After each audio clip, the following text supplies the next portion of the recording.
the HTC One A9. As you can see, it's got kind of the same rounded 2D glass over here as the regular iPhone, and we also have an aluminum unibody here, which is really quite beautiful. You know, HTC was the first to make an all-metal phone back with the One M7, and they really always do it right.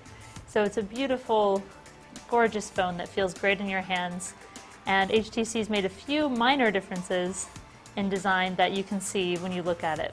So on the back we have a 13 megapixel camera, which is perfectly centered in the design above the HTC logo. HTC points this out because it's one of the main differences when you compare it to the Apple iPhone, which has its camera up here in the corner instead.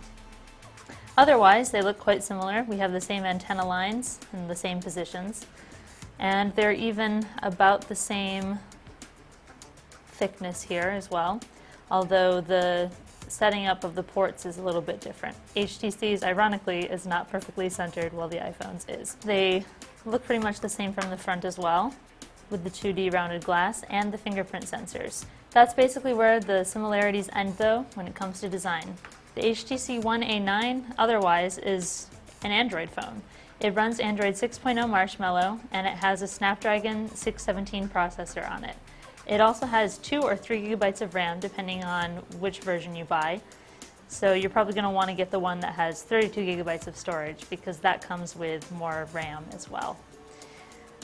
HTC also put a micro SD card slot on here, which is something that you won't find on an iPhone ever. So you'll be able to expand your storage up to 2 terabytes, and that's quite a lot for you people who like to take photos all the time. It's a very decent phone, even though it looks a lot like an iPhone, and HTC should be proud of its gorgeous design here. It costs $400, so it's quite a bit cheaper than an iPhone, and it's cheaper than most flagship Android phones as well. The performance is pretty good, although it's not on the same level as some flagship phones that we've seen running the Snapdragon 810 or 808 processors. Regardless, $400 is a pretty good deal for an HTC phone that looks this beautiful and feels this great in your hands.